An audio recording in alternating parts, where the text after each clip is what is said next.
जय हिंद क्लास। आज हम अपना नया टॉपिक सिख शुरू करते हैं। सिख व सिख गुरु, जो सिख धर्म के गुरु थे, आज 10 गुरु के बारे में हम देखेंगे। तो चालू करते हैं कि सिख धर्म गुरु नानक द्वारा स्थापित किया गया। तो पहला क्वेश्चन ये बनता है कि सिख धर्म किसके द्वारा स्थापित किया गया? तो गुरु नानक द्वारा। और सिख शब्द कहां से निकला है? तो सिख शब्द शिष्य से निकला है, और जो गुरु नानक के शिष्य थे वो आगे चल के सिख कहलाए। तो 3 क्वेश्चन ये बने हैं कि सिख धर्म किसके द्वारा स्थापित हुआ? तो गुरु नानक द्वारा। सिख धर्म कहां से निकला है? तो शिष्य शब्द से निकला है, और गुरु नानक के शिष्य आगे चल के सिख कहलाए। तो कुछ शब्दावली जो पूछी जाती पेपरों में, आज हम उसको करते हैं जो सिख समुदाय से संबंधित है। तो पहली है मसनद।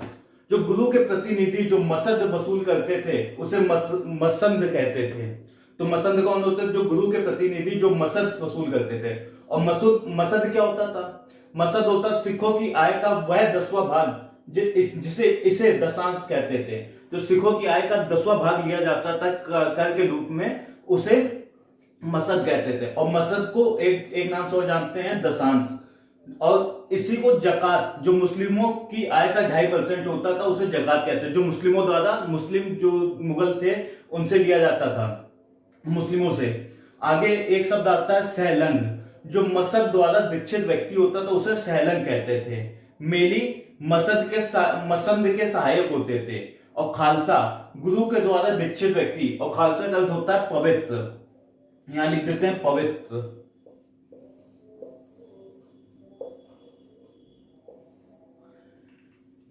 खालसा गुरु के द्वारा दीक्षित व्यक्ति, और खालसा का एक अर्थ और होता है पवित्र और सच्चा पातशाह। सिख साहित्य में ईश्वर व गुरु के लिए प्रयुक्त शब्द, जो सिख साहित्य में ईश्वर व गुरु के लिए प्रयुक्त शब्द होता है वो सच्चा पातशाह होता है। तो ये कुछ शब्द हैं जो पेपरों में बार बार पूछे गए हैं। चलिए इसके आगे चलते हैं, हम लोग चालू करते हैं धर्म गुरु। चलिए शुरू करते हैं सिख गुरु। जितना 10 सिख गुरु हैं, जितना इससे करवा देंगे उससे बाहर शायद ही पेपर में पूछा जाए। बहुत ही मेन जो पॉइंट होंगे जो सिख गुरु के हैं, जैसे गुरु नानक, गुरु अंगद के आएंगे, वो बहुत ही सिलेक्टेड पॉइंट इसमें डाले हैं। तो चलिए चालू करते हैं। गुरु नानक जन्म 1469 तलवंडी में होता है, और मृत्यु करतारपुर में 1538 में होती है। करतारपुर कॉरिडोर जो भी पाकिस्तान वाला चल रहा था, इंडिया और पाकिस्तान पे, जहां कॉरिडोर बनाया गया अभी, करतारपुर कॉरिडोर। तो मृत्यु का भी करतारपुर में 1538, और जन्म हुआ था तलवंडी में 1416, और दोनों ही प्रेजेंट टाइम पाकिस्तान में है। और गुरु नानक की उपाधि क्या थी? हजीर वाल अजीज। तो गुरु नानक की उपाधि पूछा जाए पेपर की, गुरु नानक की उपाधि क्या थी? तो हजीर वाल अजीज। यह गुरु नानक सिकंदर लोदी, बाबर व हुमायूं के समकालीन थे। तो इनमें से ऐसा क्वेश्चन पूछा जाए कि गुरु नानक इनमें से किसके समकालीन नहीं थे? जैसे दे दिए सिकंदर लोदी, बाबर, हुमायूं व अकबर, तो अकबर के समकालीन नहीं थे। और गुरु नानक ने बाबर की सेना को देखकर इसे पाप की बारात कहा था। तो गुरु नानक ने किसकी सेना को देखकर पाप की बारात कहा था? तो बाबर की। गुरु नानक की पत्नी क्या नाम था? सुलाखनी। व पुत्र, इनके 2 पुत्र थे, एक श्रीचंद व दूसरा लक्ष्मीदास। श्रीचंद ने आगे चल के उदासी संप्रदाय स्थापित किया था। तो ये क्वेश्चन पूछा जाएगा कि किसने उदासी संप्रदाय स्थापित किया? तो श्रीचंद ने। और श्रीचंद कौन थे? गुरु नानक के पुत्र थे। और दूसरे पुत्र कौन थे? लक्ष्मीदास। और इनके शिष्य कौन कौन से थे? लहना, जो आगे चल के अंगद कहला, दूसरे गुरु। व मर्दाना। तो मर्दाना कौन थे? जब गुरु नानक उपदेश देते थे तब मर्दाना रबाब बजाते थे। तो क्वेश्चन ऐसे पूछा जाए कि जब गुरु उपदेश देते थे, जब गुरु नानक उपदेश देते थे तो कौन रबाब बजाता था? तो मर्दाना था। और गुरु नानक अपने उपदेश रबाब में देते थे। नानक ने लहना का नाम आगे चल के अंगद रखा, जो आगे चल के दूसरे गुरु कहलाए। नानक अपने उपदेश शब्द के माध्यम से करते थे। नानक जो उपदेश देते थे वो शब्द के माध्यम से थे। नानक ने मुफ्त सामुदायिक रसोई, जिसे लंगर कहा जाता है, की शुरुआत की थी। यह नानक ने सूफियों से ग्रहण किया था। तो क्वेश्चन पूछा जाए कि नानक ने जो मुफ्त सामुदायिक रसोई की शुरुआत की थी वह कहां से ग्रहण किया था? तो सूफियों से। और नानक का कथन था ना कोई हिंदू है ना कोई मुसलमान। तो चलिए आगे भी जो नानक के बारे में बात बची है वो आगे करते हैं। गुरु नानक के बारे में जो आगे पॉइंट किया गया तो वो देख लेते हैं। नानक ने 30 वर्ष की अवस्था तक पूरे देश के 5 चक्कर लगाए, जिसे उदासिस कहते हैं। तो नानक ने 30 वर्ष की अवस्था तक पूरे भारत के 5 चक्कर लगा लिए थे, जिसे उदासीस कहते हैं। नानक निगुल धारा के संत थे, कबीर और दादू की तरह। तो नानक के किस तरह के संत थे? तो निगुल धारा के। और इससे पूछ लिया जाए कि नानक किसकी तरह संत थे? तो कबीर और दादू तरह। इन्होंने मूर्ति पूजा व धार्मिक ग्रंथों का विरोध किया। और नानक ने जप जी नामक कविता से नानक के आध्यात्मिक विचार स्पष्ट होते हैं। तो ये क्वेश्चन पूछा जाए कि नानक के आध्यात्मिक विचार कौन सी कविता से स्पष्ट होते हैं? तो जप जी कविता से। इसके बाद आते हैं दूसरे गुरु अंगद, जिनका कार्यकाल 1538 या 39 से 1552 माना जाता है, जिनका मूल नाम लहना था। प्रारंभ ये दुर्गा के भक्त थे। तो क्वेश्चन पूछा जाएगा कौन से ऐसे सिख गुरु थे जो प्रारंभ में दुर्गा के भक्त थे? तो गुरु अंगद, उनका मूल नाम लहना था। 1540 के जो बिलग्राम का युद्ध या कन्नौज के युद्ध या गंगा के युद्ध जो कहा जाता है, हुमायूं जब पराजित हुआ था तो हुमायूं अंगद से मिलने पंजाब गया था। तो हुमायूं वो बिलग्राम के युद्ध में पराजित होने के बाद हुमायूं ने पंजाब आकर अंगद से मुलाकात की। तो कौन सा मुगल शासक था जिसने गुरु अंगद के पास जाकर मुलाकात की? तो हुमायूं था। किस वक्त? बिलग्राम के युद्ध के बाद, जिसे कन्नौज के युद्ध या गंगा के युद्ध भी कहते हैं, जो 1540 में हुआ था। और गुरुमुखी लिपि की शुरुआत किसने की? अंगद ने। तो अंगद ने किस लिपि की शुरुआत की? तो गुरुमुखी की। लंगर के लिए व्यवस्था स्थापित की। जैसे गुरु नानक ने लंगर चालू करवा दिया, लेकिन वो कभी होता था कभी नहीं होता, लेकिन एक व्यवस्था स्थापित करी। तो कौन? तो लंगर के लिए अंगद। लंगर के लिए व्यवस्था स्थापित किसने की? अंगद ने। और लंगर शुरू किसने किया? तो गुरु नानक ने। जैसे मुगल काल में भारत में पहला इक्ता सल्तनत काल में भारत में पहला इक्ता किसे दिया गया था? कुतुबुद्दीन ऐबक को। किसके द्वारा? गौरी द्वारा। कौन सा? हांसी का इक्ता। लेकिन इसको व्यवस्थित रूप से किसने शुरू किया? तो इल्तुतमिश ने। तो भारत में पहला इक्ता कुतुबुद्दीन ऐबक को मिला था। किसके द्वारा? मोहम्मद गौरी के द्वारा। और कौन सा था? हांसी का। और इसे व्यवस्थित रूप से शुरुआत किसने की थी? इल्तुतमिश ने इक्ता की। तो वैसे ही लंगर गुरु नानक ने शुरू किया था, लेकिन व्यवस्थित रूप से किसने स्थापित किया था? अंगद ने। तो चलिए आगे चलते हैं। चलिए गुरु अंगद के बाद आते हैं हमारे तीसरे गुरु अमरदास, जो 1552 से 1574 तक रहे। तो इन्होंने क्या किया? गुरु अमरदास ने पर्दा प्रथा व सती प्रथा का विरोध किया। तो ये क्वेश्चन ऐसे पूछे कौन से ऐसे सिख गुरु थे जिसने पर्दा प्रथा व सती प्रथा का विरोध किया? तो गुरु अमरदास थे। और ये गुरु अमरदास शुरुआत में वैष्णव को मानते थे, वैष्णव धर्म को मानते थे। ये कहने मतलब ये कि कौन सा क्वेश्चन ऐसे पूछेगा कौन से सिख गुरु वैष्णव थे? तो गुरु अमरदास वैष्णव थे।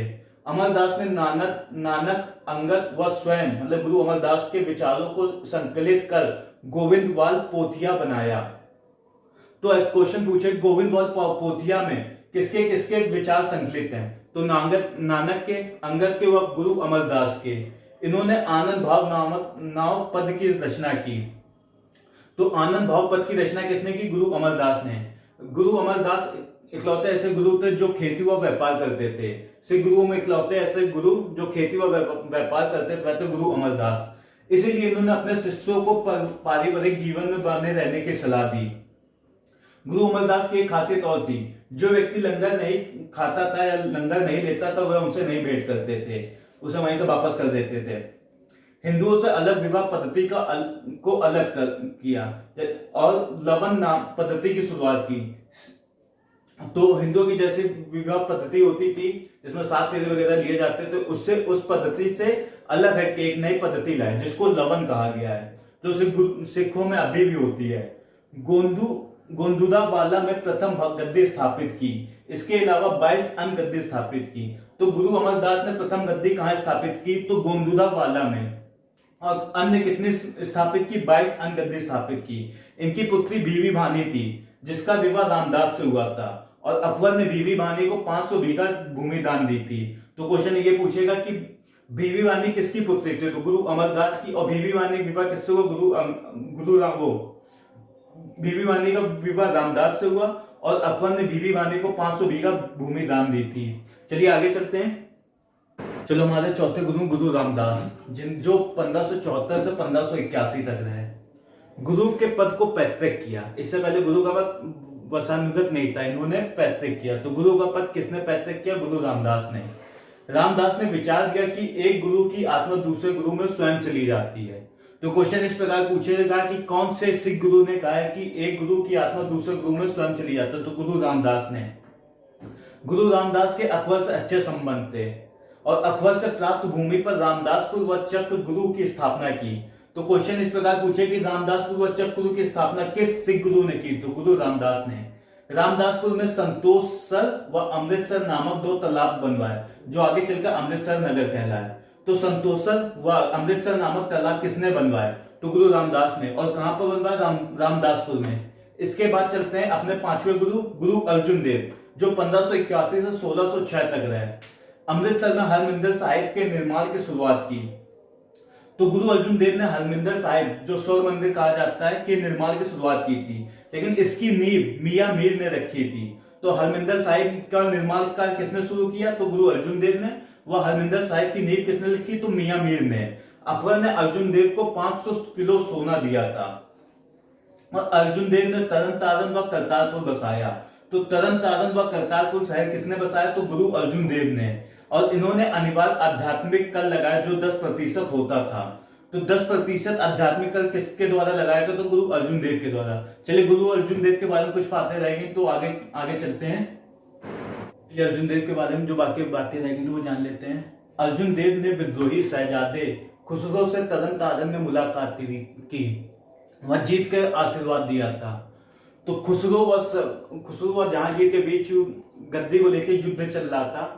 तो खुसरो अर्जुन देव से आशीर्वाद लेने तरन तारण गया था। तो अर्जुन देव ने किसको आशीर्वाद दिया? कौन से शहजादे को आशीर्वाद दिया? तो खुसरो को। खुसरो पराजित हुआ, वह उसको अंधा कर दिया गया। और खुसरो के साथ साथ 1606 में अर्जुन देव को भी जहांगीर ने मृत्युदंड दे दिया। जहांगीर ने इनके सामने दो शर्त रखी, या तो जुर्माना दे दो या इस्लाम धर्म स्वीकार कर लो। इन्होंने दोनों मानने से मना कर दिया। तो जहांगीर ने 1606 में अर्जुन देव की मृत्युदंड दे दिया था। 1604 में अर्जुन देव ने जयदेव, जो बंगाली कवि थे, बाबा फरीद, कबीर, रामानंद, मीराबाई, नामदेव, रैदास, धन्ना व सेना व नानक व उनके 4 शिष्यों के वचनों को संकलित आदि ग्रंथ में किया।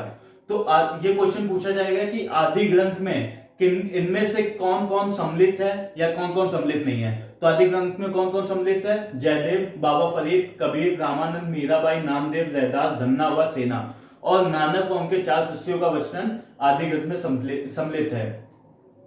गुरु गोविंद सिंह 10वें गुरु ने 9वें गुरु तेग बहादुर के वचनों को भी आदि ग्रंथ में शामिल किया।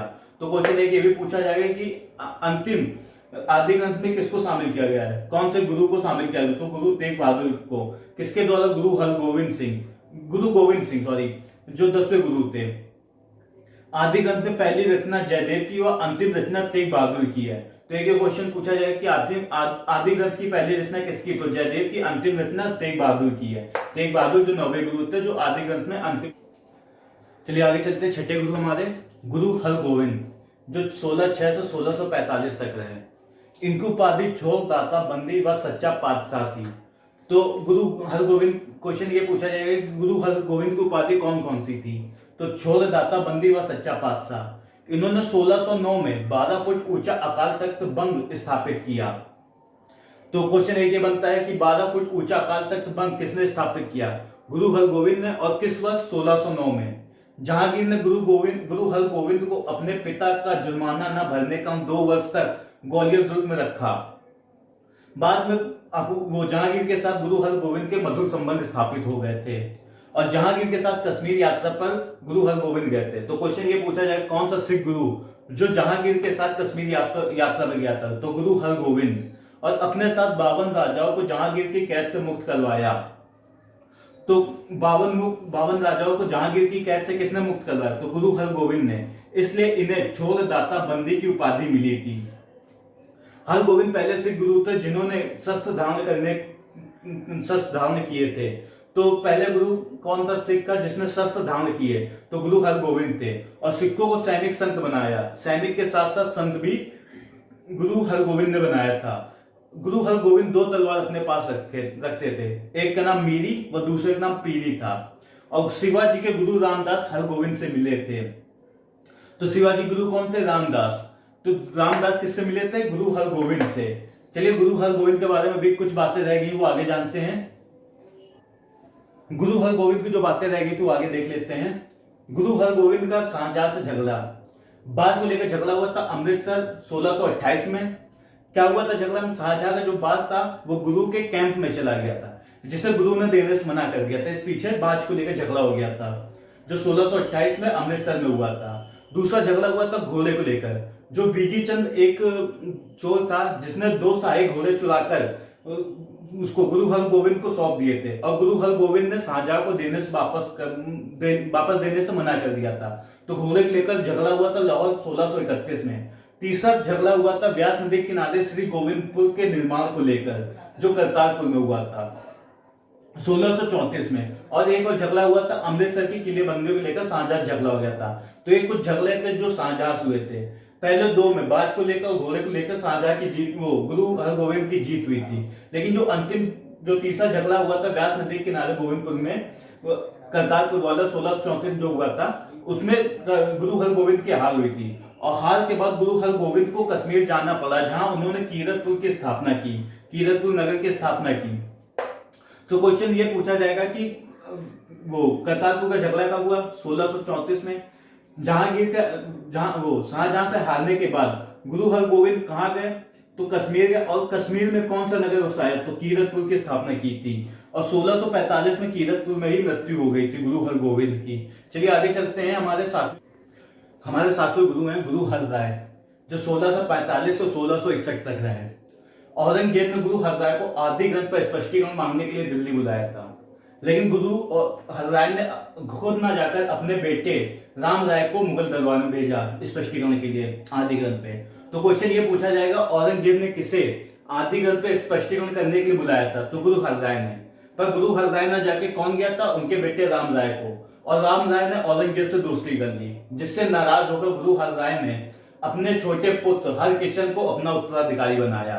तो राम राय की जगह किसे अपना उत्तराधिकारी बनाया? हरकिशन को।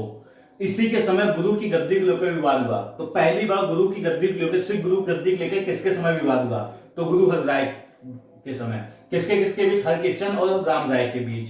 और सुजान राय भंडारी एक थे इतिहासकार, जिन्होंने ये बताया कि दादा ने पंजाब आकर हरराय से भेंट की, गुरु ने उसको विजय की कामना की।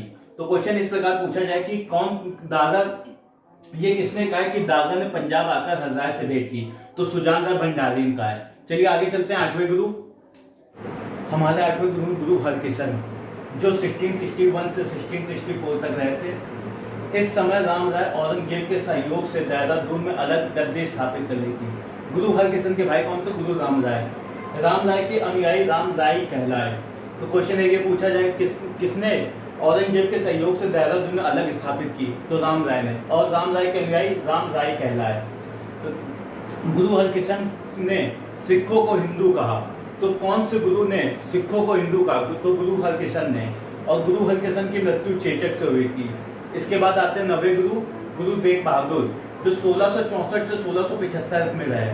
गुरु तेग बहादुर को बकाला दे बाबा कहा जाता है। तो किसे बकाला दे बाबा कहा जाता? तो गुरु तेग बहादुर को। और असम अभियान पर मुगल सेना के समय साथ गए थे। और मुगल सेना व अहोमों के बीच शांति समझौता किसने करवाया? तो गुरु तेग बहादुर ने। तो क्वेश्चन पूछा जाए मुगल सेना व अहोमों, जो असम वालों कहा जाता था, के बीच शांति समझौता किसने करा? तो गुरु तेग बहादुर ने। और शांति समझौता के करवाने के पीछे धन्यवाद में सैनिकों ने धुबरी नामक स्थान में नानक किला बनवाया था। नानक किला किसके सम्मान में बनाया गया? तो गुरु तेग बहादुर के सम्मान में। 1675 में दिल्ली में सिसगंज गुरुद्वारे में औरंगजेब के द्वारा मृत्युदंड दे दिया गया। तो सिसगंज में 1675 में किसको मृत्युदंड दिया गया? तो औरंगजेब के द्वारा किसको मृत्युदंड दिया गया? तो गुरु तेग बहादुर को। एक तो पहले इन्होंने मुगल सेना की मदद की, कुछ कहा सुनी होने पर मुगल के जो औरंगजेब थे उसके द्वारा ही गुरु तेग बहादुर की हत्या कर दी गई थी। चलिए हमारे आखिरी गुरु बचे हैं तो उनको भी कर लेते हैं। 10वें गुरु अपने, हमारे 10वें गुरु गुरु गोविंद सिंह, जो 1675 से 1708 तक रहते हैं। गुरु गोविंद सिंह की रचनाएं पूछ ली जाती है अधिकतर पेपर में, तो आइए देखते हैं उनकी रचना कौन कौन सी है। दसम बादशाह, विचित्र नाटक जो गुरु गोविंद सिंह की जीवनी है। तो गुरु गोविंद सिंह की जीवनी कौन सी है? विचित्र नाटक। उसके बाद है चंडी दीवार, कृष्णा अवतार व जफरनामा। जफरनामा वे फारसी में लिखते थे और औरंगजेब, इसमें जफरनामा जो है कि औरंगजेब को जो भेजे गए पत्रों का संकलन किसमें है? तो जफरनामा में है। गुरु गोविंद सिंह ने अपनी रचना कहाँ पे की थी? तो पोइंटा नामक स्थान पे की थी। गुरु गोविंद सिंह ने अपनी रचना पोइंटा नामक स्थान पे की थी। यह उत्तराखंड व हिमाचल प्रदेश के बॉर्डर पर है। गुरु गोविंद सिंह ने अपना कैंप आनंदपुर को बनाया था। तो 1699 में बैसाखी के दिन खालसा पंथ की स्थापना की। तो गुरु गोविंद सिंह ने कौन से दिन खालसा पंथ की स्थापना की थी? तो बैसाखी के दिन। और किस वर्ष? 1699 में। 5 के अपनाने का था। ये क्वेश्चन कभी कभी पूछ लेता है कि 5 का कौन कौन से थे? कंगा, कला, केस, कच्छा व कृपाण। तो गुरु गोविंद सिंह ने 5 का अपनाने को कहा था। कच्छा, कंगा, कला, केश, कच्छा, कृपाण। और नवयुवकों को सिंह व नवयुवतियों को कॉल लगाने को कहा था अपने नाम के आगे। तो गुरु गोविंद सिंह ने नवयुवकों को अपने नाम के आगे क्या लगाने को कहा? तो सिंह। और नवयुवतियों को कॉल लगाने को कहा। इन्होंने, गुरु गोविंद सिंह ने आनंदगढ़, केशवगढ़, लोहगढ़ व फतेहगढ़ में किलों का निर्माण करवाया। तो क्वेश्चन इस प्रकार पूछेगा कि गुरु गोविंद सिंह ने इनमें से किस जगह किलों का निर्माण नहीं करवाया? तो ये 3 ऑप्शन दिया जाएगा। एक चौथा ऑप्शन जो होगा, वो चौथा ऑप्शन जो गलत होगा वही इसका आंसर होगा। गुरु गोविंद सिंह ने 1 वर्ष नैना देवी की पूजा की। तो गुरु गोविंद सिंह ने कौन सी देवी की 1 वर्ष पूजा की? तो गुरु नैना देवी की 1 वर्ष पूजा की। तो चलिए कुछ बातें गुरु गोविंद सिंह की रहेगी वो भी आगे जान लेते हैं। गुरु गोविंद सिंह की जो बातें रह गई थी आगे वो देखते हैं। 1700 में आनंदपुर का प्रथम युद्ध किया। 1704 में आनंदपुर का दूसरा युद्ध किया। 1704 में चाकुर का युद्ध किया। वह गुरु गोविंद के 2 पुत्र मारे गए, अजीत सिंह व जुआल सिंह। तो गुरु गोविंद सिंह के 2 पुत्र कौन से युद्ध में मारे गए? चाकुर के युद्ध में। उनके क्या नाम थे? अजीत सिंह व जुआल सिंह। और चाकुर का युद्ध 1704 हुआ था। 1705 में खिदराना का युद्ध हुआ। खिदराना युद्ध के बाद गोविंद सिंह मुस्लिम संत के भेष धारण किया। वह अपना कल्पित नाम उच्च का पीर रखा। तो किस युद्ध के बाद गुरु गोविंद सिंह ने मुस्लिम संत का भेष धारण किया? तो खिदराना युद्ध के बाद। और अपना कल्पित नाम क्या रखा? उच्च का पीर। सरिंद के सूबेदार ने उनके 2 पुत्रों जोरावर व फतेह सिंह को जिंदा दीवान चिनवाया। तो उनके 2 और पुत्र जोरावर सिंह व फतेह सिंह, जिनको सरिंद के सूबेदार ने जिंदा दीवार में चिनवाया था। कल एक आपने खबर सुनी होगी सिंधु बॉर्डर पे कि एक निहंग द्वारा एक व्यक्ति की हत्या करके उसको टांग दिया गया था। तो निहंग कहां से बने थे? एक बार अजीत सिंह, जुआल सिंह व जोरावर सिंह युद्ध की प्रैक्टिस कर रहे थे। तो फतेह सिंह उनके पास गए। उन्होंने कहा कि मुझे भी भाले और तलवार चलाना सीखना है। तो इन तीनों ने मना कर दिया और कहा कि तुम अभी बहुत छोटे हो, तुम अभी युद्ध नीति नहीं सीख सकते, युद्ध में जो हथियार है वो चलाना नहीं सीख सकते। तो फतेह सिंह गुस्सा होकर अपने घर अंदर गए और नीली कलर की पगड़ी पहनकर, खूब ऊंची, जो उन्होंने नियम को देखा होगा आपने, नीली जो पगड़ी होती है उनकी काफी ऊपर होती है और उसमें गोल गोल वो हथियार जैसा भी लगा रहता है, वो पहन के और अपने तीनों भाइयों से कहते हैं कि अब मैं आपके बराबर हो गया, अब तो मैं भाला और तलवार चलाऊंगा। तो ये सब गुरु गोविंद सिंह देख के खुश हुए और उन्होंने फतेह सिंह के द्वारा ही एक नई ड्रेस का जो सिखों का होता है उसकी शुरुआत की, जिसे आगे चलकर नियम कहा गया। नियम जो अपने धर्म के प्रति बहुत ही कट्टरता पूर्वक होते हैं। तो नियम की शुरुआत फतेह सिंह द्वारा ही मानी जाती है। और गुरु गोविंद सिंह ने औरंगजेब के साथ बाद में समझौता कर लिया था। औरंगजेब ने गुरु को मराठों के विरुद्ध सहायता के लिए आमंत्रित किया। तो औरंगजेब द्वारा किसे मराठों के विरुद्ध सहायता के लिए आमंत्रित किया गया? तो गुरु गोविंद सिंह थे। गुरु को रास्ते में बाघोल नामक स्थान पर औरंगजेब की मृत्यु की खबर मिली। तो गुरु गोविंद सिंह को किस स्थान पर औरंगजेब की मृत्यु की खबर मिली? तो बाघोल नामक स्थान पर। बहादुर शाह प्रथम के उत्तराधिकारी के युद्ध में भी गुरु गोविंद सिंह ने मदद की थी। वह बहादुर शाह प्रथम जब सुल्तान बन गए थे तो उसके बाद बहादुर शाह प्रथम ने गुरु गोविंद सिंह को 5000 का मनसब दिया था। चलिए कुछ बातें और गुरु गोविंद सिंह की रह गई वो भी कंप्लीट करते हैं। 1708 में गुरु गोविंद सिंह को नादेव नामक स्थान पर एक अफगान द्वारा छुरा फूंक दिया गया, जिसकी वजह से मृत्यु को निकट देख खुद को चिता के हवाले कर दिया। तो गुरु गोविंद सिंह को किस स्थान पर चाकू से हमला किया गया? तो नादेव नामक स्थान पर। कब? 1708 में। नांदेड़ में इनके सम्मान में हुजूम शाह गुरुद्वारा बना है। तो किसके सम्मान में हुजूम शाह गुरुद्वारा बना है और कहां पर? तो गुरु गोविंद सिंह के सम्मान में बना है और कहां पर? नांदेड़ में। गोविंद सिंह ने गुरु परंपरा को खत्म कर आदि ग्रंथ को सर्वोच्च घोषित किया। तो गुरु गोविंद सिंह के बाद कोई गुरु नहीं बने थे क्योंकि उन्होंने इस परंपरा को खत्म कर दिया था और इसके बाद आदि ग्रंथ को सर्वोच्च घोषित किया था। गुरु गोविंद सिंह ने बंदा सिंह बहादुर को सिखों की कमान सौंपी व जिसने सिख साम्राज्य की नींव डाली। तो बंदा सिंह बहादुर से अगली क्लास में जब एक क्लास और लेंगे, सिखों की बची है, उसमें बंदा सिंह बहादुर व सिख साम्राज्य का पूरा देखेंगे, वो अंग्रेजों के साथ करवाएंगे। तो ये पूछा जाए सिखों की कमान बंदा सिंह बहादुर किसने सौंपी? तो गुरु गोविंद सिंह ने। तो जितना सिख गुरु करवा दिए, अब आपको किताब पढ़ने की जरूरत नहीं है। जितना सिख गुरु था, जितना पेपर पूछा जाता, सब यही करवा दिया गया है। चलिए अब आगे की क्लास में कल फिर मिलते हैं नए टॉपिक के साथ। तो आज के लिए जय हिंद।